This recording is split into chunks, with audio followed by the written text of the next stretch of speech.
Praise lord అండి. మరి దేవుడిచ్చిన మంతలో మనం తృప్తి కలిగి జీవించాలని వాక్యము సెలవిస్తుంది. మరి తృప్తి కలిగి జీవించాలా? దేవుడు మనకి ఇచ్చినంతలో ఇచ్చిన దానికి కృతజ్ఞత కలిగి కూడా దేవుని పట్ల జీవించాలి. అలాంటి కృతజ్ఞత ప్రతి మనిషికి, ప్రతి విశ్వాసకి కావాలని మరి యొక్క దావీదు కీర్తనలో మరి యొక్క దావీదు మహారాజు నువ్వు చేసిన ఉపకారములలో దేనిని మరువనని ఆయన ఎల్లప్పుడూ కృతజ్ఞతాస్తుతులు చెల్లించేవాడు. ఎందుకంటే దావీదును మరి యొక్క యేసయ్య ఏర్పాటు చేసుకున్నాడు. గొర్రెలను కాసే దావీదు తండ్రి, తల్లి, సహోదరులు ఆయన లెక్క చేయలేదు. మరి లెక్క చేయని వారిని లేనటువంటి దావీదును మరి దేవుడికి కావాల్సి వచ్చింది కాబట్టి ఆ గొర్రెల కాపరిని ఏర్పరచుకున్నాడు. కాబట్టి ఎప్పుడు దావీదు మహారాజు దేవునికి స్తుతులు, స్తోత్రాలు, కృతజ్ఞతలు చెల్లిస్తూనే ఉండేవాడు. ఆయన అంటున్నాడు మరి 135లో మరి యేసయ్య కొరకు నేను కనిపెట్టుకొని ఉన్నాను, నాకు ప్రాణమును ఆయన కొరకు కనిపెట్టుకొని ఉన్నది. నేను యేసయ్య కొరకే కనిపెట్టుకున్నాను, నా ప్రాణము కూడా ఆయన కొరకే కనిపెట్టుకొని ఉన్నది. ఆయన మాట మీద నేను ఆశ పెట్టుకొని ఉన్నాను. చూడండి, మనకి న్యూ ఇయర్లో వాగ్దానాలు తీసుకుంటాం. ఆ వాగ్దానమే ఆయన ఇచ్చిన మాట.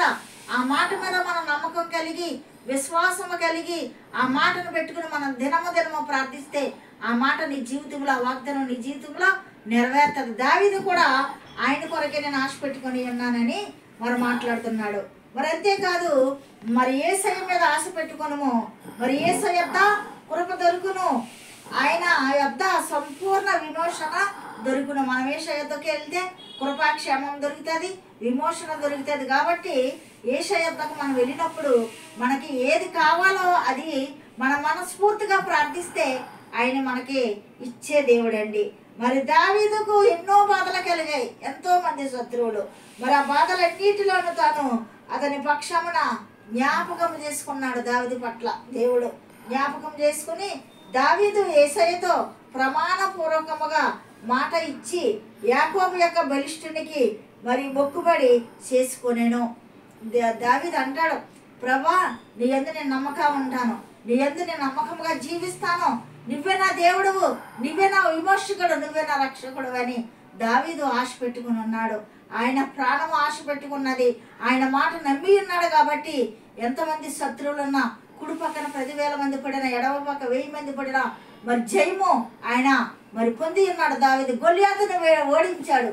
మరి ఫిలిష్తీయులు మరి యొక్క రాజ్యము కొరకు మరి యొక్క దావీదు మీద మరి గొల్యాతును చంపాడని మరి పగబట్టినప్పుడు మరి యొక్క మరి శత్రువుల మీద జయము పొందాడు. ఎందుకనగా దావీదు ప్రాణము ఆశ పెట్టుకుని ఉన్నది యేసయ్య దేవుని మీద. మరి ఆ ఆశ నెరవేర్చాడు దేవుడు. యుద్ధమయ్యే పోవదని దావీదు పట్ల యుద్ధం చేసి జయమిచ్చాడు. మనము కూడా యేసయ్య మీద ఆశ పెట్టుకుని జీవిస్తే మరి నీ పట్ల, నా పట్ల కూడా జయమిచ్చి మన బాధల్లో, మన శ్రమల్లో కూడా ఆయన మనకు జయమిచ్చే దేవుడు. కాబట్టి యేసయ్యను వెంబడిందామండి. యేసయ్య మాట నమ్ముదాం. యేసయ్య ఇచ్చిన ఈ నూతన సంవత్సరంలో వాగ్దానం పట్టుకొని మనం ప్రార్థించేద్దాం. నీ జీవితంలో, నా జీవితంలో ఇచ్చిన వాగ్దానము నెరవేర్చబడుతుంది. మీరు నమ్మండి. నమ్ముట నీవులనైతే నమ్మువానికి సమస్తము సాధ్యమని మన ఆ యొక్క వాగ్దానాలు నెరవేర్చే దేవుడు. కాబట్టి ఆయన మీద ఆశ పెట్టుకుని జీవిద్దాం. ఈ పరిశుద్ధ వాక్యం దేవుడు దీవించుగాక. సబ్స్క్రైబ్ చేయండి, లైక్ కొట్టండి, మీ స్నేహితులకు షేర్ చేయండి. హన్నా మినిస్ట్రీ గురించి ప్రార్థించండి. ఆమేన్.